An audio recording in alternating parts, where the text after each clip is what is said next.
నమస్తే welcome to I dream నేను మీ మాధురి ఎన్నికల వేళ ఇచ్చిన హామీ మేరకు తెలంగాణలో కాంగ్రెస్ ప్రభుత్వం 2 లక్షల రైతు రుణమాఫీ పథకం అమలు చేస్తోంది. మొత్తం 3 విడతల్లో రైతుల ఖాతాల్లో డబ్బులు జమ చేశారు.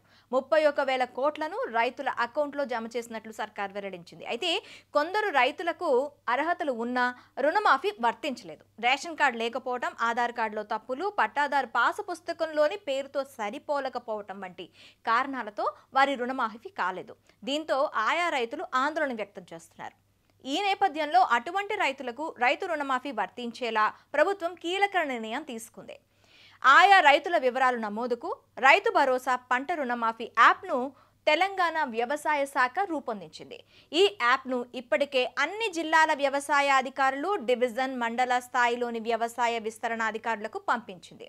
వారు రుణమాఫీ వర్తించని రైతుల సమాచారం తెలుసుకొని యాప్లో అప్డేట్ చేస్తారు. అలా అప్డేట్ చేయాలని ప్రభుత్వం మార్గదర్శకాలను కూడా జారీ చేసింది. ఆగస్టు 27 నుంచే ఈ సర్వే ద్వారా యాప్లో వివరాల నమోదు ప్రక్రియ ప్రారంభమవుతుందని అధికారులు తెలిపారు. అర్హులైనప్పటికీ రుణమాఫీ వర్తించని రైతుల ఇంటికే అధికారులు నేరుగా వెళ్తారు. ముందుగా వారి లోన్ అకౌంట్లు, ఆధార్ కార్డులను క్షుణ్ణంగా తనిఖీ చేస్తారు. ఆ తర్వాత కుటుంబ సభ్యుల వివరాలు పూర్తిగా తీసుకొని యాప్లో అప్లోడ్ చేస్తారు. పంట రుణాలు ఉన్న భార్యాభర్తలే కాకుండా ఇంట్లో 18 ఏళ్ళు దాటిన వారి కుటుంబ సభ్యుల ఫోటోలు కూడా తీసుకుంటారు. ఆ తర్వాత కుటుంబ యజమానితో ధృవీకరణ పత్రం సైతం తీసుకుంటారు. అందులో యజమాని తన లోన్ అకౌంట్, సంబంధిత బ్యాంక్ బ్రాంచ్ వివరాలతో పాటు రుణమాఫీ కోసం కుటుంబ సభ్యుల వివరాలను తాను ఇష్టపూర్వకంగా రాసి ఇస్తున్నట్లు పేర్కొంటూ సంతకం చేయాల్సి ఉంటుంది. అందులోనే ఫోన్ నెంబర్ కూడా జత చేయాలి.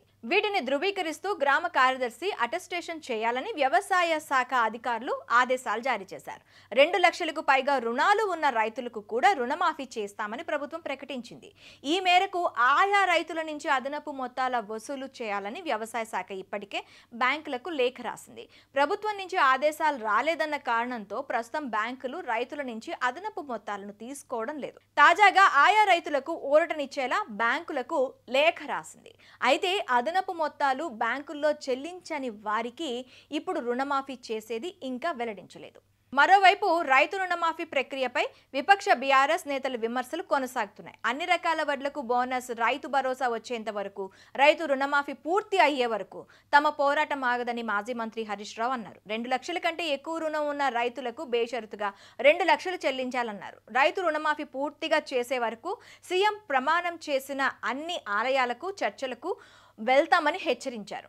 ఇకపోతే రైతులందరికీ రుణమాఫీ జరిగే వరకు తమ పోరాటం ఆగదని, రైతుల పక్షాన నిలబడి పోరాటం చేస్తామని హరీష్ రావు పిలుపునిచ్చారు.